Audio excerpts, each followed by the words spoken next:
नमस्कार, मैं हूं आपके साथ निलोफर अंसारी। आप देख रहे हैं समाचार 30 लाइव।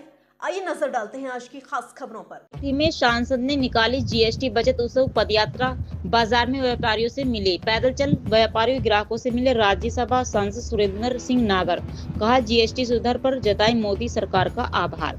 आपको बता दें कि गुलावटी में राज्यसभा सांसद और भारतीय जनता पार्टी के राष्ट्रीय सचिव सुरेंद्र नागर ने आज जीएसटी बचत उत्सव पदयात्रा निकाली और बाजारों में दुकानों पर जाकर व्यापारी वर्ग से संपर्क किया और स्वदेशी अपनाओ अभियान पर जोर दिया। जीएसटी बचत उत्सव के बारे में व्यापारियों को विस्तार से बताया गया और स्वदेशी अपनाने के लिए कहा गया।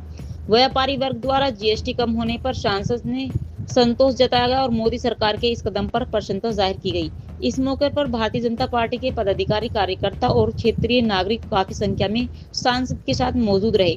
इस अवसर पर राज्यसभा सांसद सुरेंद्र नागर, गुलावटी नगर पालिका अध्यक्ष शैलेश तेवतिया, समाज सेवी वार्ड नंबर 11 से जिला पंचायत सदस्य प्रत्याशी सुमित बिधुड़ी, कई बीजेपी पार्टी के नेता, वार्ड नंबर 11 से जिला पंचायत सदस्य पद पर सैकड़ों प्रत्याशी यशदीप तेवते और भी सैकड़ों व्यापारी और बीजेपी के कार्यकर्ता मौजूद रहे। पदाधिकारी जीएसटी पदयात्रा में मौजूद रहे। किस तरह की रैली है, किस तरह से जागरूक किया जा रहा है? पहली बात तो ये रैली नहीं, देश के प्रधानमंत्री नरेंद्र मोदी जी तो हमेशा देश की आम जनता के लिए वो हमेशा चिंता करते हैं। आज़ादी के बाद देश में पहली बार नेक्स्ट जीएसटी रिफॉर्म, जिसमें आम आदमी की जो आवश्यक वस्तुएं हैं उन पर उन्होंने टैक्स कम करने का काम किया और उसी जागरूकता के लिए पूरे देश में भारतीय जनता पार्टी के कार्यकर्ता जो दुकानदार हैं उनका अभिवादन कर रहे हैं और जो हमारे ग्राहक हैं उनको अवेयरनेस का एक कार्यक्रम है जिसमें अगले नवरात्र के दौरान ये पदयात्रा होगी। पूरे देश में हर बाजार में भारतीय जनता पार्टी का कार्यकर्ता जाएगा और व्यापारियों का अभिनंदन करेगा और जो ग्राहक हैं उन तक वो लाभ पहुँचे उसके लिए जागरूकता का अभियान। उसी में आज यहाँ गुलावटी नगर में मैं और हमारे पार्टी के सभी कार्यकर्ता नरेंद्र मोदी जी के उस संदेश को लेकर जनता के बीच में, व्यापारियों के बीच में और आम जनता के बीच में आए।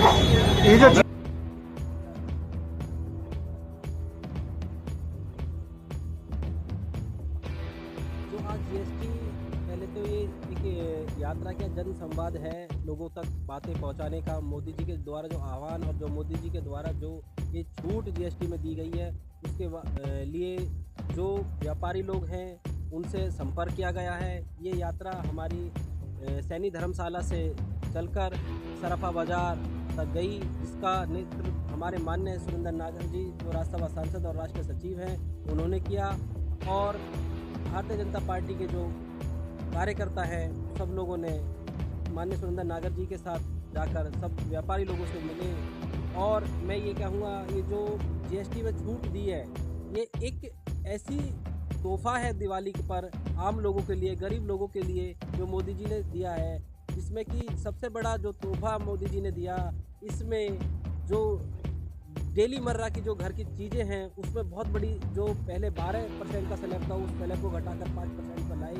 इसलिए उस स्लैब के लिए हमारे माननीय सुरेंद्र नागर जी जो हमारे माननीय सांसद जी हैं, राष्ट्रीय सचिव जी हैं, उन्होंने लोगों, जितने सरफा बाज़ार में जो व्यापारी लोग हैं उनसे जाकर इस बारे में जानकारी ली कि आप लोग क्या जो मोदी जी के द्वारा ये जो दिवाली का एक तोहफा लोगों को दिया गया, क्या आप उसमें लोगों को छूट दे रहे हो, नहीं दे रहे हो। और उन लोगों से पूछा आपको इस जीएसटी पर जो मोदी जी ने जो छूट दी है उससे आप लोगों पर क्या, आपके व्यापार पर और आम जनता पर क्या फ़र्क पड़ा है। तो उनके माध्यम से ये निकल के आया कि आम जनता इस जो मोदी जी ने दीपावली पर छूट का दी है उससे लोग खुश हैं। और मैं मोदी जी को और माननीय हमारे सांसद सुरेंद्र नागर जी को बार बार धन्यवाद देना चाहता हूँ कि वो लोग हमेशा, हमारे माननीय मोदी जी और सुरेंद्र नागर जी हमेशा गरीब कल्याण लोगों के बारे में सोचते हैं, गरीब लोगों के बारे में सोचते हैं। फिर पुण्य इन सबको धन्यवाद। भारतीय जनता पार्टी के कर्मठ कार्यकर्ता और भारतीय जनता पार्टी के जो हमारे बड़े नेतृत्व हैं उनको सबको धन्यवाद देना चाहता हूँ। जीएसटी के संबंध में ये यात्रा निकाली जा रही है और हमारे माननीय मोदी जी का कहना है कि हम अपने स्वदेशी को अपनाएं, विदेशी चीज़ों का बहिष्कार करें। तो हम बहनें मिलजुल कर आज से ये प्रण लेती हैं कि जो भी चीज़ लाएंगे हम अपने देश की बनी हुई लाएंगे, स्वदेशी अपनाएंगे, बाकी चीज़ों का बहिष्कार करेंगे। मोदी जी जिंदाबाद। यात्रा हमारे सैनी धर्मशाला से होकर इधर अग्रसेन धर्मशाला से होकर सराफा बाजार तक जाएगी। फिलहाल के लिए इस खबर में इतना ही। देश और दुनिया की तमाम बड़ी खबरों से अपडेट रहने के लिए देखते रहिए समाचार 30 लाइव। और हाँ, हमारी वीडियोस को लाइक व शेयर करना और चैनल को सब्सक्राइब करना ना भूलें। नमस्कार।